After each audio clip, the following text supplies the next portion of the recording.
Good morning, One Church. You may have surmised by now that I am not Aaron, being a foot shorter and 30 years older. Other than that, the resemblance is uncanny. I am so grateful to have this opportunity to share with you, especially during this time of the year in which we begin to focus some of those sacred symbols and concepts that grip our heart and renew our sense of story and narrative and who we are. And so as we think together about worship, I want to start by just beginning with a reflection on two questions. So if you put that up there, and I'd just like you to take a moment here, look at the questions, and think how you might respond. If you feel compelled to respond, I invite you to. I'm more of a teacher than a preacher, so I invite classes to participate. And so if you feel compelled, you'd like to respond to this, I certainly encourage you to do so. Why have you chosen to gather together with these people in this place at this time? What is it that you seek to learn and experience by your presence here this morning?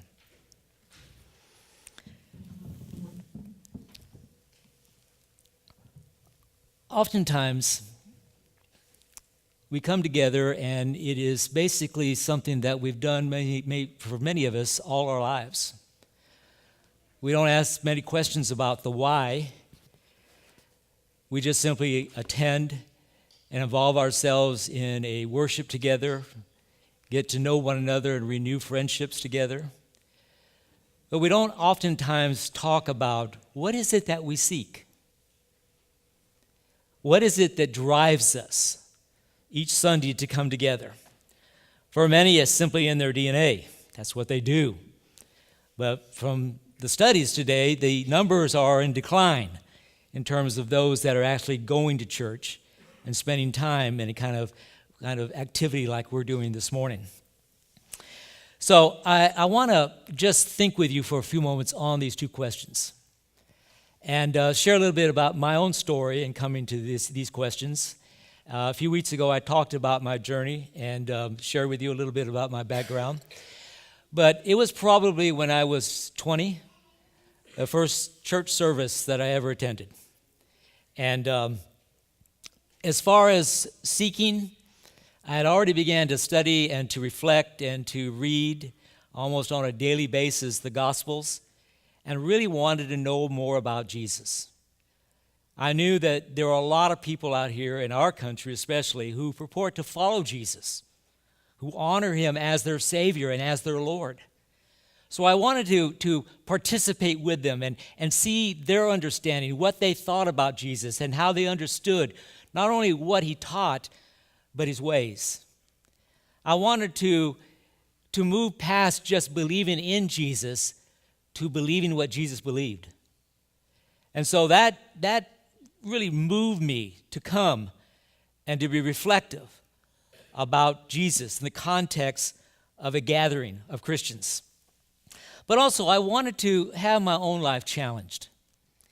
I wanted to learn something of the way of Jesus, how he saw the world and what he called his disciples to be and to do. I really wanted to involve myself with a group of people that, while this might sound selfish, would make me a better person.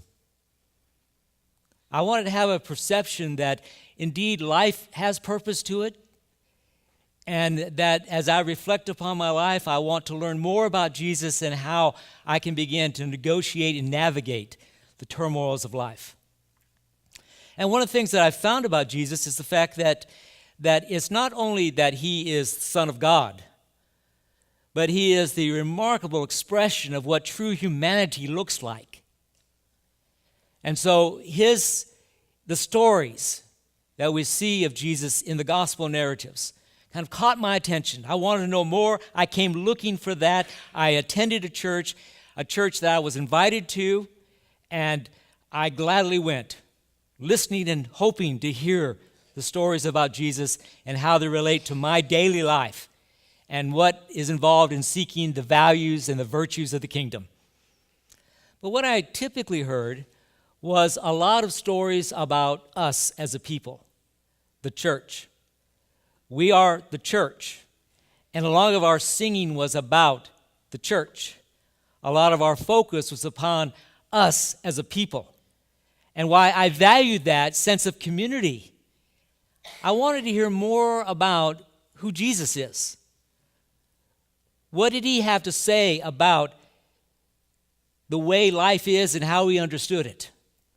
And so when you look at that, I think what I found is that oftentimes everything about it seemed to gravitate around us as a people, and began to think in terms of, and this was a very conservative church, almost fundamentalistic church, where we're the church and they're not kind of thing, And their focus on worship was largely on the forms. Let's get it right on forms. It's not about how do we draw into the presence of God. How does he fill our hearts and our minds with his reality? It's let's get the forms right. And so in that church, for example, they said, well, we don't read in the Bible anywhere that the early church used instruments. So we're just going to be a cappella. We're just going to sing in that way. And they became so scrutinizing in that area that they actually began to divide the church up in where they sat depending on what part they sang in a song. I remember being asked, now what part do you sing? I said, I don't know.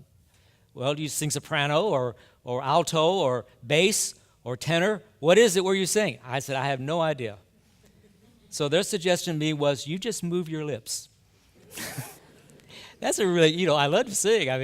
But so I'm just going to move my lips from here on out, And so spirituality seemed to center on doctrinal precision, how well you understood all the key doctrinal points. The songs came out of an agrarian culture that I had no relationship to. I had no understanding of why I'm supposed to bring in the sheaves. Some of the older ones, yeah, well, you know that one. Or where I was going to go when I flew away. Good. But some of them resonate with that. All right. So, but here's what I found. Is that when I began to look at Jesus in terms of worship, the remarkable thing is that his presence made sacred the turf he was on, and worship began to happen where he was. And that was so remarkable because obviously Judaism had the temple in Jerusalem. And Jesus did go to the temple at least 3 times a year like every good Jewish male did. But Jesus did a lot of things up in northern Galilee that were usually done in temple confines. He acted priestly. He engaged people's lives. Remember the leper when he healed them? And he says, now go and show yourself to the priest. There's something going on up here in northern Galilee. You need to take your focus off a structure down here in Jerusalem and recognize that God is out here in Galilee. And God is working in people's lives in a dramatic, powerful way. So when I began to look at how Jesus approached worship, I recognized the fact that his presence is what makes the turf sacred.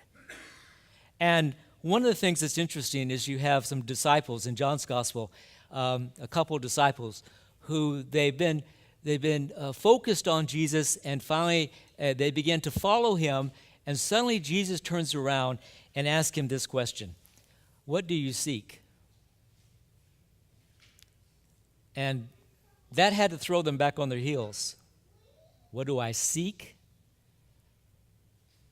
What do you want? Jesus has this uncanny ability of asking some of the most penetrating questions. As a matter of fact, most of the time when Jesus is asked a question, he responds to the question. And it's rather interesting how this immediately got them to internalize and reflect upon, what do we seek? What do we want? What is it that we are in search of? That's where I like to kind of focus your minds today in terms of what do you want? What is it you seek by gathering together? And I think that will help us to begin to think in terms of what worship is all about. Because oftentimes we do worship as a kind of staged event, and we assume that people are going to worship. And I want to question that procedure and offer some suggestions as we work our way through this. So I want you to notice now, that tradition, that very conservative tradition, resonated with a lot of people's lives. But eventually there began to be some shifting away from that. And there began to be a focus upon a much more presence of worship that became what we might call the megachurch expression. And I want you to notice this quote from Michael Frost and Alan Hirsch, who make this observation. How much of the traditional church's energy goes into adjusting their programs and their public meetings to cater to an unseen constituency? If we get our seating, our parking, our children's program, our preaching, and our music just right, they will come. That has been the tendency today for the last 20 years, trying to build an atmosphere that would be attractive to people outside. And what happens is that oftentimes we forget the lives and the spiritual development of people internally with us, who are journeying with us. Because success is oftentimes measured by numbers. You know, the 3 B's, butts and buildings and budgets.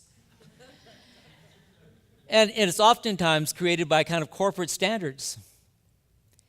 And we begin to think in terms of how we best market the church.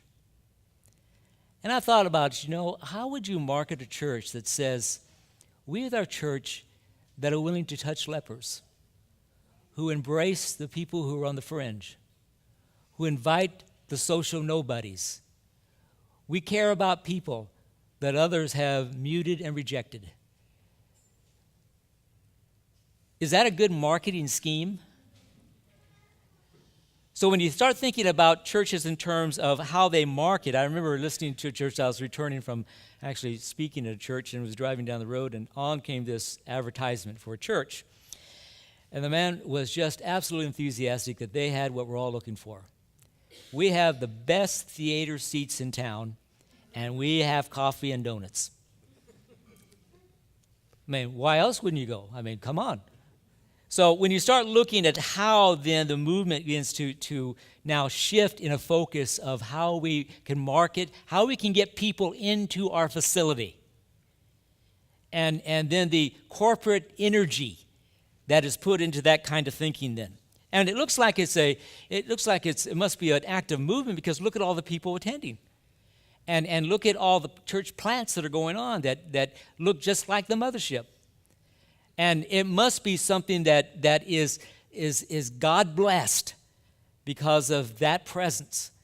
And it's the way in which you look at things in terms of what is the spiritual nature of this environment. And I think what happens is that the end seems to produce any means to achieve that end. So I think when we start looking at this thing, you want people to come, you want people to, as I heard hundreds of times, get connected. But the problem is this, and let me just state as honestly and forthrightly as I can. We are oftentimes making good church people, but not disciples. We got people wedded to their church, and even been impressed with the fact that the church now offers us all kinds of things that will keep us focused on the church. I mean, you can work out now to Christian music in our auditorium, and we'll give you Christian t-shirts. I remember one church in Montana. We have a club that are nothing more than Christian hunters. They all hunt together. I don't know if they're better shots or what it is, but they pray for the game to come their way. I'm not sure what's going on. I asked my son-in-law, because he was really excited about that. I said, what do you got going for you? Well, when they go out and they miss, they don't cuss a lot. Yeah, but you've kind of turned off your witness. And you've failed to take seriously Jesus' description of the church as a light in the world. And so when you start looking at enclosing the doors, enclosing us in, making sure that we aren't contaminated out there. Well, let me tell you something. That's the way they operated in Jerusalem. All the walls, all the sacred places, all the things was to make sure that the holy place was not contaminated. But what happens is Jesus who is the embodiment of God's holiness, moves around in the dirty streets of northern Galilee and encounters lives who would be considered unclean, who eats with people who are unclean, who touches people whom the establishment would consider unclean. Holiness brings about transformation as he engages them and as he begins to talk with them about kingdom virtue and kingdom values. So, why do we fear our contamination when holiness and expressions of that kind of conviction in God goes much further than the pollutions of the world? In fact, we help that begin to be addressed in some powerful ways. So I think what happens is that we want to isolate ourselves from the world, and I think we need to be right smack dab in it, and to help us to begin to see. Now, when you do that, that changes the way you view church. Church becomes not a place, but a movement. Songs begin to have words that speak of the life that we are in and the context in which we find ourselves. And we begin to have a sense of earthiness to our church because it begins to seep into all the crevices and cross boundaries in our social context. And it becomes known as that. Not the real estate we own, but the mission we're on. To embody, to express the realities of the kingdom of the heavens dawning in our age and in our world. So when I look when I think in terms of beginning to look at what we do when we gather, let me ask you, if you think, what is my primary purpose for coming together and gathering together? Is it worship? Is it fellowship with others? Is it helping others in their crisis that they're facing as they deal with a lot of crap in this world? What is it? And what you begin to see as you look at Scripture, there's a text, I want you to put that up there from Hebrews 10.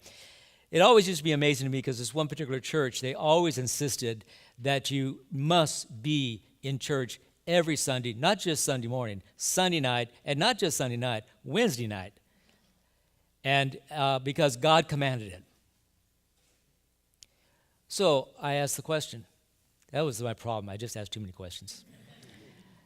What are we doing differently Sunday night from what we're doing Sunday morning? What is it that compels a person to want to come? When I look at this text in Hebrews 10, not giving up meeting together, the encouragement of gathering together, to be together. But notice this, here's a end that you attempt to accomplish by the means of church gathering, encouraging one another to outbursts of love and good deeds. This is where we come together to begin to learn how to love better.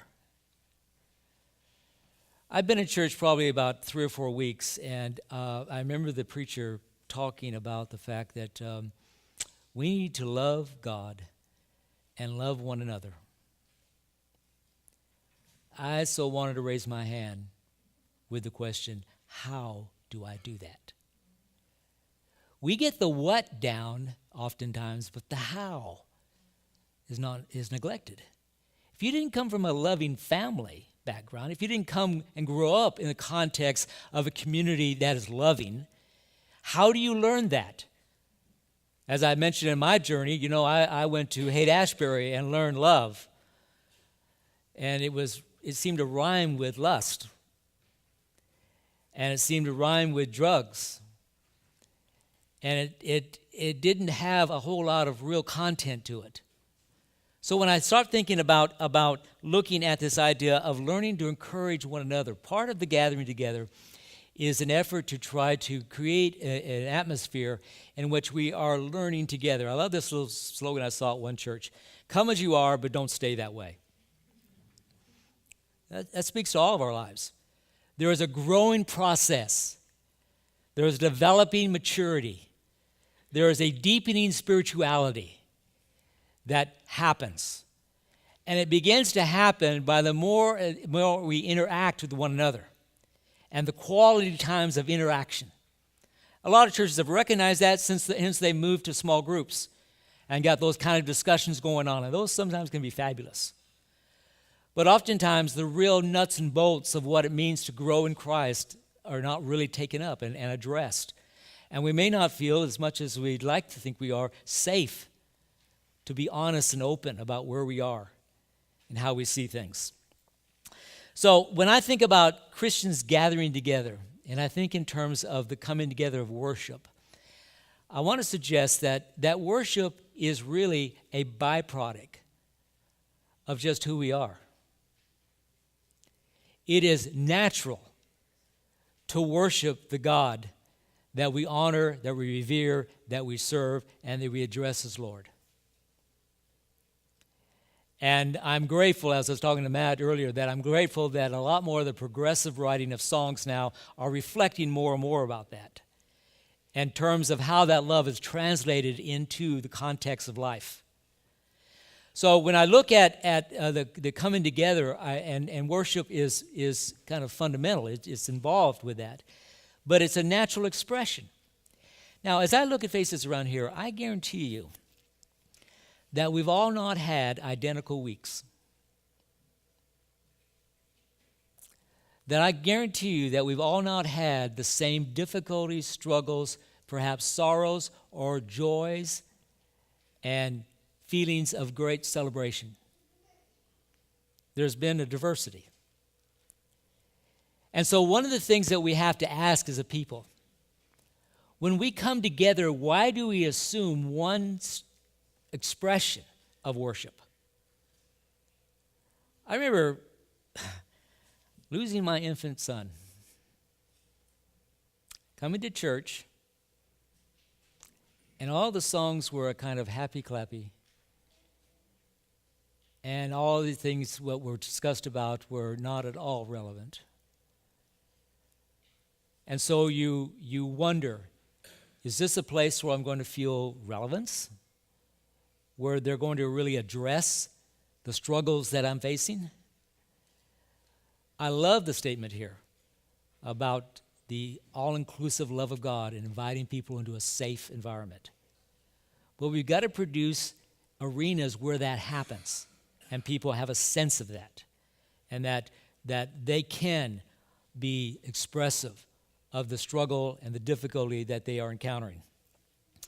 So when you look at the worship, I think of Paul and Silas, who in chapter 16 of Acts, they have this young woman who is trailing them, and she's obviously very much mentally handicapped, you might say. And she keeps yelling out after them. Paul turns to her and brings her back into her right mind. But there are people who reject that and arrest Paul and Silas and beat them and throw them into prison. And the next thing you read is, and Paul and Silas, in their shackles, were praying and singing to God. Now, I would love to know the lyrics of the song they sang. What is it they would be singing in that context? And what a witness to all those who are around, whether it be prisoners or guards. Because songs have a way of shaping a people. Boy, in our 60s generation, the songs had a way. You know, Dylan's Blown in the Wind. Said a lot to me, at least. I didn't always understand everything he was saying, but I knew it had to be important. So the songs then that we sing are just, they shape us, and they begin to form us into a way of how we see the world and how we see others. And so the progressive, songs are, I think, a breath of fresh air. But you think about this. Think about go back in the 1800s when you had the African Americans who were out in the cotton fields singing. Well, what's going on there? It's a resistance form of singing. You don't own me. This is where my hope is. This is who I am. And what could the master do about it? Nothing. And then when they say, we shall overcome. Time I hear that song, I'm just brought to tears because I think of a people who that just grips them. They realize what's being said there. That's them. We will overcome.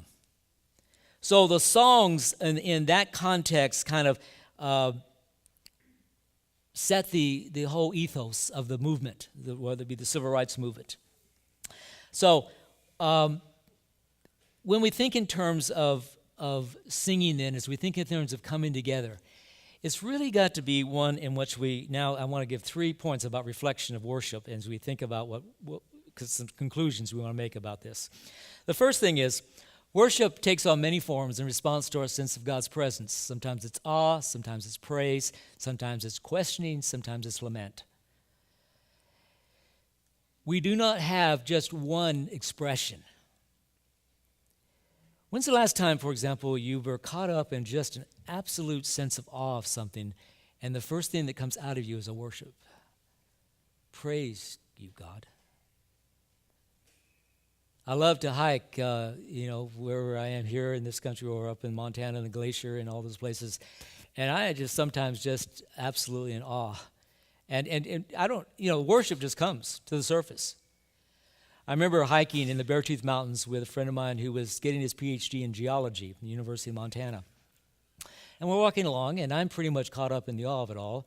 And he then is explaining to me how those rocks got to where they are and why they're the particular color they are.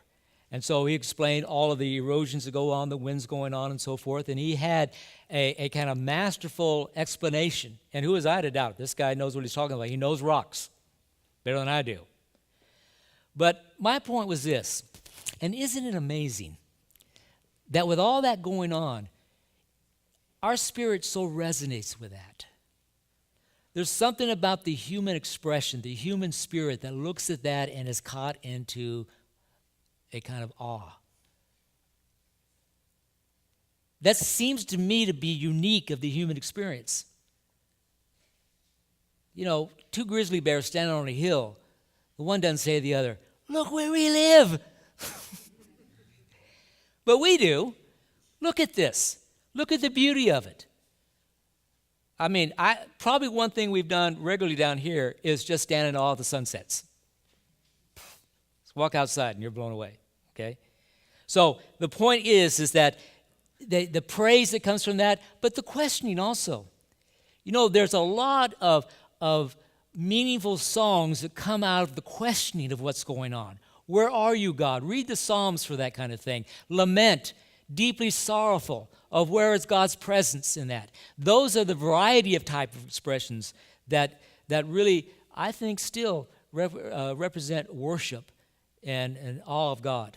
So the point I'm getting at here, as you begin to think through that, recognize the fact that we're not all one-dimensional. We're not always in the same place. We're going through a variety of situations. And as you hear that, then think in terms of how we as a body, as in solidarity, can respond to that when we come together. I really see that's what we're about, and you get to know people. I know in churches, where I pastored before, they will come up and they'll say, what's wrong? I said, how do you see something wrong here? How do you know? And they just have that intuitive sense. And they're able to willingness to move into a space and sit down and talk. That's the kind of relationships, that's the kind of solidarity that makes up the body of Christ. So as you look at worship, it has a variety of things. But the next point needs to be brought up, and that is often modern forms of idolatry in the U.S. are manifested in various forms. God becomes a tribal or national deity exclusively blessing and protecting church-going Americans. Richard Rohr says this. He says, if idols were this kind of ugly mass of rock with a face on it, it probably wouldn't be very attractive. But idols come with a kind of features about them that claim they are good for you, that claim and they have the consensus of people that we ought to embrace them. So as we're thinking about idolatry today, when you think about worship, you've got to also talk a little bit about idolatry. And if you lived in the Greco-Roman world when Jesus lived, every place you went, there was Roman propaganda facing you. Whether it was the graffiti, whether it was statues, whether it was temples. Everything was saying to you how mighty and powerful and great Rome is. Didn't they bring you the Pax Romana? Peace of Rome. Aren't they the ones that rid the Mediterranean Sea of pirates? That's the power of Rome. And so everything about those cities then shouted, the empire is where you get your sense of identity and your sense of security. They're the ones that you ought to be given most praise to. And that flooded the streets. And in Scripture, you see this subtle but very evident undermining of that kind of thinking. When Caesar is called Lord, Paul develops what lordship really looks like in Jesus in Philippians. Philippi, which is a Roman colony. This is pretty remarkable stuff. Subversive material here, undermining the empire. So what we have to do is to be very much aware and in tune to the culture in which we find ourselves. And oftentimes what happens is that our worship is content to look outward, out, to the transcendent. That's one of the things I was kind of amazed at, is because the songs that I heard when I first became a Christian, everything just seemed to be getting to heaven sometimes. And I wondered, what are we doing here then? In fact, I was so convinced about that when they decided I was going to be baptized, I thought, hey, this is the trip. I got the ticket. I'm going to heaven. Right now, right after I was baptism, I went down the water. I opened my eyes because I was prepared to be there. I came out of that water. I must have missed the boat. Because all of it seemed to be the afterlife, with not a focus upon the here and now. Not a focus upon how we help people realize there is a new dawn coming. And the remarkable presence of the kingdom of the heavens is now dawning in our world. And when your eyes are open to that's what you see. That's what you see. I mean, I'm listening. My wife is reading me the news. I can read, but she likes to read it to me, know how bad things are. So I said, okay, find me something good. I can't. I'm looking here. There's nothing that I could say, yeah, this is good. And now even some of the major news broadcasts have something at the end. You notice that? They got something good that's happening. People responded to this crisis of this little boy or something like that. Because we're just being weighted down with ugliness, with horrifying events. And so having a sense then of the beauty of the kingdom of God and what is now dawning in our midst, I think, is crucial. What is interesting is, this is fascinating to me, is that when the church began to gravitate towards the symbols that would identify who they are, the cross became central. They didn't make statues, everybody. The cross became central. No doubt the empire must have laughed at that. That's a form of execution. You've now made it central to your identity. An amazing thing. So I teach Gonzaga, and we're having a session right now online in which I ask them, look around at your workplace, look at the artifacts that are around you. What symbols do you see that define and shape the workplace environment here? And they began to look around. They say, well, we see the values now that are supposed to be important, but they're just on a plaque. They're not really lived out. They got their values over here, but nobody lives them. So when you start looking at the symbols that are critical to the foundation of who we are. We're going to partake of one here in a moment, the communion together. So those are the things that really shape who we are, because they're grounded in narrative. I mentioned this last time I spoke, but you want to change the people, change the stories they believe in or that they rally around. Once you do that, you begin to change the people. And we've got to help people to see the narrative that is foundational to who we are. Okay, the last thing here, holistic worship involves the total person. Jesus says to love God with all your mind, your heart, your soul. Paul says, let your body be a living sacrifice before God. It's that total person. Here in this church, I don't have to park my brains outside and come in and actually hear something that actually stimulates the intellect, the mind. There's nothing that we don't gravitate towards that as if it's the all-inclusive thing, because experience is important also.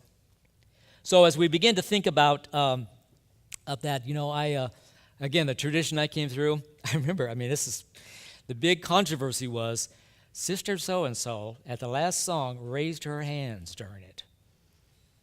Should we let her do that? What? That was it. I suggest what they do is go with me, that I did about 5 years ago, to Ethiopia. And I spoke at a conference of 2,000 Ethiopian pastors.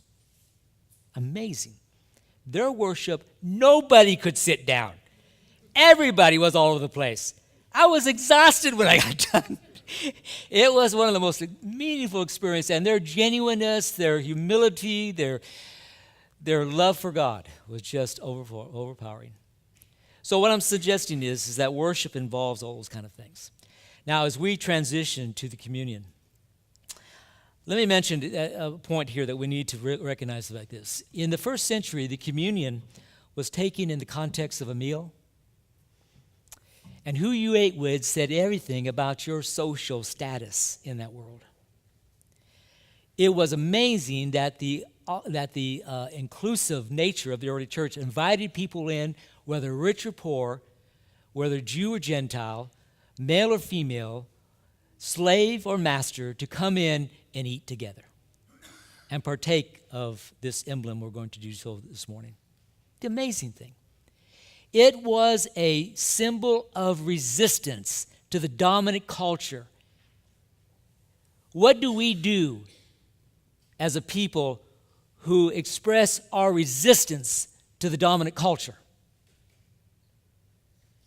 So as we look at the communion, I'd like for us to think about this as fundamentally related to a story that is quite sacred and foundational to who we are. And Jesus actually built on the story of Israel in the beginning, in the what's called the communion scene in Matthew 26 and so forth. And so the point is that he began to explain the symbols that Israel understood along one way, he explained them in a different way. And though he would talk about the wine, or Welch's, as symbolizing the blood that is going to be poured out for the remission of his sins. He talked about the bread, and when he broke the bread, it became symbolic of the breaking of his body. Now, all the things what helps us to see then is the story in a different light, because it speaks to us as a people that Jesus has sacrificially given himself on our behalf. And we ingest that blood, the wine, and we eat that bread, and thus he begins to grow and infuse within us a whole radically different way of seeing the world. So this is not an empty symbol, it's a very sacred symbol. And it helps us to understand a little bit about what it means to be a follower of the Christ.